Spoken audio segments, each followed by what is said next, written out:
Hello and welcome. Today I'm reading from Politically Correct Bedtime Stories. This is written by James Finn Garner. The stories were published in 1994, and it really is a fun read with a different take on some of the fairy tales that you may remember, especially if you enjoyed reading Grimm's fairy tales. On the back, he says, "Here's what people are saying about politically correct bedtime stories." It's hard to believe that James Finn Garner could improve upon perfection, but he has. Hans Christian Andersen. We were fighting between ourselves to see who would read it first. The Brothers Grimm. These stories are fables for our times. Aesop.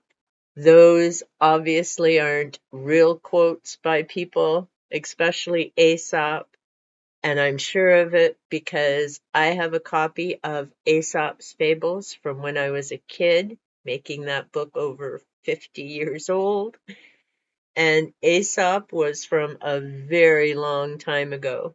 So in order to write that quote, you must have come through the time machine created by H.G. Wells. That gives you an idea of the sense of humor of the author. The stories are quite the hoot, along with some changes in spelling and terminology.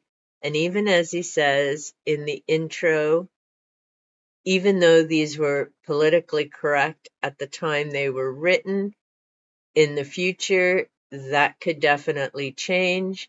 And again, as words and meanings and different things change, I believe he's correct. There are probably things in these stories now, and I'm just thinking because I've made videos about banned books just before this one, there's probably people who would lose their mind and try to ban something like this as well.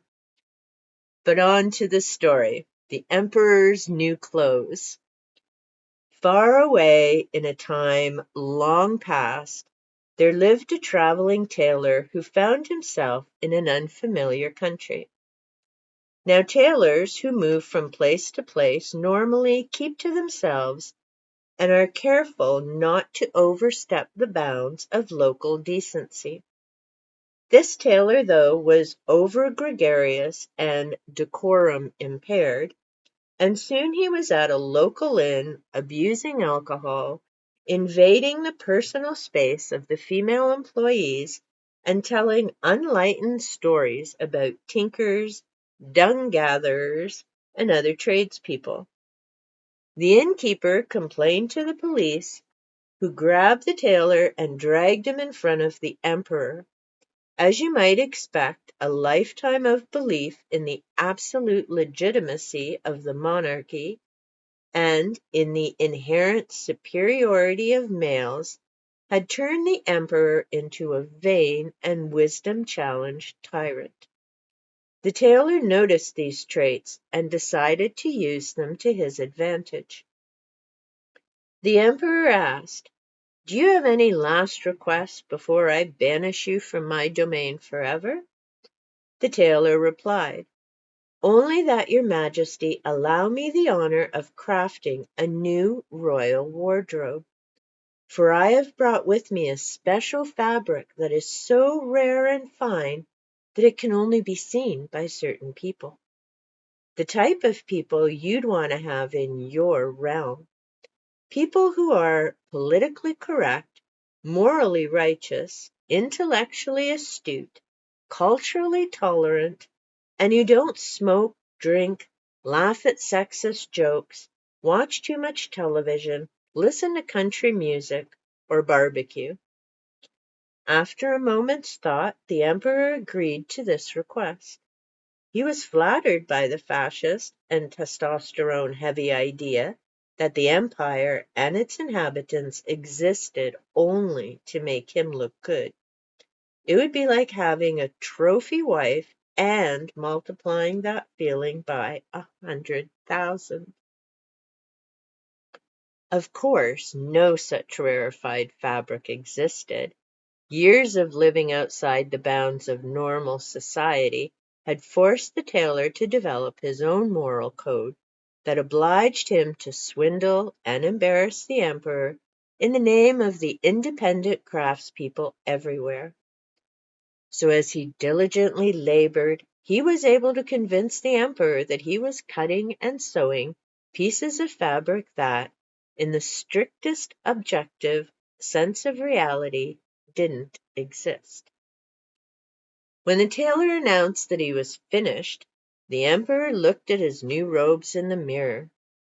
As he stood there, naked as the day he was born, one could see how years of exploiting the peasantry had turned his body into an ugly mass of puffy white flesh. The emperor, of course, saw this too, but pretended that he could see the beautiful, politically correct robes. To show off his new splendor, he ordered a parade to be held the next day. On the following morning, his subjects lined the streets for the big parade.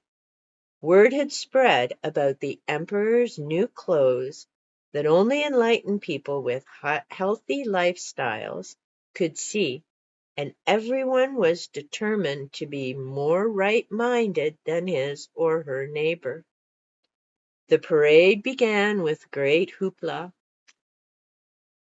As Emperor marched his pale, bloated, patriarchal carcass down the street, everyone loudly oohed and awed at his beautiful new clothes.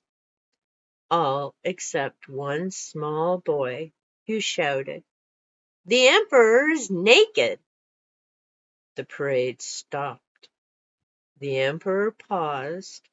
A hush fell over the crowd, until one quick-thinking peasant shouted, "No, he isn't.